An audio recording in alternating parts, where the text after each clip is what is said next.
মৰমৰ ছাত্ৰ-ছাত্ৰীসকল অসমীয়া কথালৈ সকলোকে স্বাগতম জনাইছো। আজি মই এখন ৰচনা লৈ আহিছো। সেই ৰচনাখনৰ নাম হৈছে অসমৰ পৰ্যটন উদ্যোগ। এই ৰচনাখন নৱমমান শ্ৰেণীৰ পৰা দ্বাদশ শ্ৰেণীলৈকে সকলো ছাত্ৰ-ছাত্ৰীয়ে ব্যৱহাৰ কৰিব পাৰিব। ৰচনাৰ আৰম্ভণি। বিভিন্ন ঠাই দৰ্শন আৰু আমোদ প্ৰমোদৰ বাবে পৰিভ্ৰমণ কৰা কাৰ্যই হৈছে পৰ্যটন। অসম তথা ভাৰতবৰ্ষত বৰ্তমান বিভিন্ন পৰ্যটন ক্ষেত্ৰ গঢ়ি উঠিছে। পৰ্যটনৰ গুৰুত্বৰ প্ৰতি লক্ষ্য ৰাখি 1980 চনৰ পৰা ৰাষ্ট্ৰসংঘই প্ৰতি বছৰে 27 ছেপ্টেম্বৰৰ দিনটো বিশ্ব পৰ্যটন দিৱস হিচাপে পালন কৰি আহিছে। বিশ্ব পৰ্যটন দিৱসৰ মূল উদ্দেশ্য হৈছে আন্তৰ্জাতিক সম্প্ৰদায়ৰ মাজত সুসমন্বয়ৰ জৰিয়তে পৰ্যটনৰ গুৰুত্ব আৰু ভূমিকাৰ বিষয়ে সজাগতা বৃদ্ধি কৰা। অসমো এই ক্ষেত্ৰত পিছ পৰি থকা নাই। অসম চৰকাৰেও পৰ্যটনৰ গুৰুত্বৰ প্ৰতি লক্ষ্য ৰাখি অসমৰ পৰ্যটনস্থলসমূহ আকৰ্ষণীয় কৰিবলৈ বিভিন্ন কাৰ্যপন্থা হাতত লৈছে। পৰ্যটকৰ আকৰ্ষণৰ স্থল। অসম হৈছে উত্তৰ পূৰ্বাঞ্চলৰ মুখ্য দুৱাৰ আৰু সাতভনীৰ প্ৰাণকেন্দ্ৰ স্বৰূপ। অসম প্ৰাকৃতিক সম্পদ আৰু নানান ঐতিহাসিক সমল আৰু সাংস্কৃতিক সম্পদেৰে সমৃদ্ধিশালী এখন ৰাজ্য। পৰ্যটনৰ কাৰণে অসম ৰাষ্ট্ৰীয় উদ্যান, মঠ মন্দিৰ আৰু ঐতিহাসিক সমলৰে চহকী। অসমৰ বিভিন্ন জিলাত অৱস্থিত পৰ্যটন স্থানসমূহ তলত দিয়া ধৰণে লিখিব পাৰোঁ।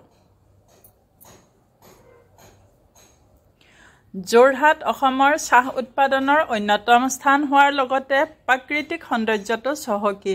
মাজুলী মহকুমা যোৰহাট জিলাৰে এক অংশ। মাজুলী যোৰহাট জিলাৰ লগতে অসমৰে এখন উল্লেখযোগ্য পৰ্যটনস্থল। যোৰহাটত টোকলাই চাহ গৱেষণা কেন্দ্ৰ, হাতীগড়, শিৱদৌল, বুঢ়ীগোসানী দেৱালয়, গৰখীয়া দৌল, ঢেকীয়াখোৱা বৰনামঘৰ,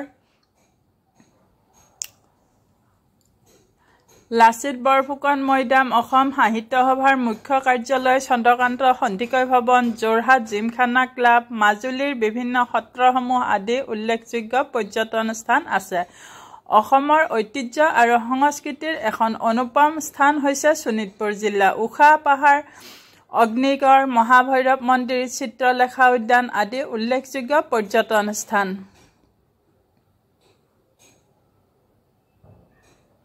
600 বছৰীয়া আহোমৰ ৰাজবংশৰ বহু উত্থান পতনৰ সাক্ষী এই শিৱসাগৰ। সমগ্ৰ জিলাখনতে আহোমৰ শাসনকালৰ অলেখ স্থাপত্য ভাস্কৰ্য, মৈদাম, পুখুৰী, গড়, আলিবাট আদি সিঁচৰিত হৈ আছে। ৰংঘৰ, কাৰেংঘৰ, তলাতল ঘৰ, চৰাইদেউ, শিৱদৌল আদি উল্লেখযোগ্য পৰ্যটনৰ স্থান। এশিঙীয়া গড়ৰ বাবে পৃথিৱী বিখ্যাত কাজিৰঙা ৰাষ্ট্ৰীয় উদ্যানৰ কিছু অংশই নগাঁও জিলাক স্পৰ্শ কৰি আছে। বহুতো বন্যপ্ৰাণী আৰু পশুপক্ষীৰ আশ্ৰয়স্থলী কাজিৰঙা অসম তথা ভাৰতৰ এক জনপ্ৰিয় পৰ্যটনস্থলী। উদ্যানখন চাবলৈ অহা দেশী বিদেশী পৰ্যটকৰ ভিৰ বাৰুকৈয়ে পৰিলক্ষিত হয়।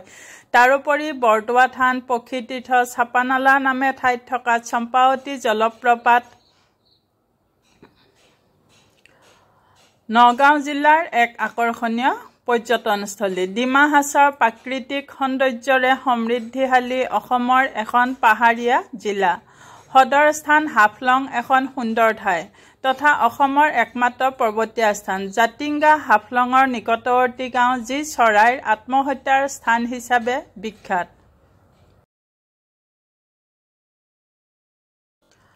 গুৱাহাটী উত্তৰ পূৰ্বাঞ্চলৰ সৰ্ববৃহৎ মহানগৰ। গুৱাহাটী মহানগৰৰ ভিতৰত কামাখ্যা মন্দিৰ, অসম ৰাজ্যিক সংগ্ৰহালয়, গুৱাহাটী চিৰিয়াখানা, শংকৰদেৱ কলাক্ষেত্ৰ, উমানন্দ, মহাবাহু ব্ৰহ্মপুত্ৰ ৰিভাৰ হেৰিটেজ চেণ্টাৰ আদি বিভিন্ন পৰ্যটন স্থান আছে। ইয়াৰ উপৰি গুৱাহাটী চহৰৰ পৰা কিছু নিলগত অৱস্থিত বাইহাটা চাৰিআলিৰ মদন কামদেৱ দেৱালয় আৰু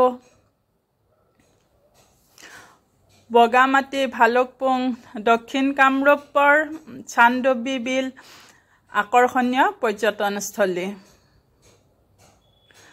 পৰ্যটনৰ সম্ভাৱনা। উপৰোক্ত স্থানসমূহৰ পৰা আমি এই কথা জানিব পাৰোঁ অসম পৰ্যটনৰ ক্ষেত্ৰত এখন অতি সম্ভাৱনাপূৰ্ণ ৰাজ্য। ইয়াৰ বাবে ৰাজ্য চৰকাৰে পৰ্যটকৰ থকা খোৱা আৰু যাতায়াতৰ উপযুক্ত ব্যৱস্থাসমূহ গ্ৰহণ কৰিলে অসমত পৰ্যটন উদ্যোগ এক বৃহৎ সম্ভাৱনাপূৰ্ণ উদ্যোগলৈ পৰিণত হ'ব আৰু অসমে প্ৰতি বছৰে বৈদেশিক মুদ্ৰা অৰ্জন কৰিব পাৰিব। সামৰণি। যদিও অসমৰ চহকী সাংস্কৃতিক আৰু প্ৰাকৃতিক ঐতিহ্য আছে আৰু বন্যপ্ৰাণী, চাহ বাগিচা আৰু প্ৰত্নতাত্ত্বিক স্থানৰ বাবে পৰিচিত, ৰাজ্যখনৰ পৰ্যটন উদ্যোগটোৱে কেইবাটাও প্ৰত্যাহ্বানৰ সন্মুখীন হৈছে। দুৰ্বল আন্তঃগাঁথনি অসমৰ পৰ্যটনৰ বাবে এক বৃহৎ প্ৰত্যাহ্বান। তাৰোপৰি পথ, যাতায়াত, থকাৰ ব্যৱস্থা, অনাময় ব্যৱস্থা আদি অপৰ্যাপ্ত। এইবোৰৰ উন্নতিৰ প্ৰয়োজন। এই প্ৰত্যাহ্বানসমূহ মোকাবিলা কৰি আৰু পৰ্যটনৰ আন্তঃগাঁথনি উন্নত কৰিলে অসম সমগ্ৰ ভাৰতৰ ভিতৰতে উল্লেখনীয় ৰাজ্য হৈ পৰিব। তাৰোপৰি ৰাজ্যৰ পৰ্যটন প্ৰস্তাৱসমূহৰ প্ৰতি সজাগতা বৃদ্ধি কৰা, সংযোগ বৃদ্ধি কৰা, সুৰক্ষা নিশ্চিত কৰা আৰু সংস্থাপনৰ সুযোগ প্ৰদান কৰা আৰু ৰাজ্যৰ প্ৰাকৃতিক ঐতিহ্য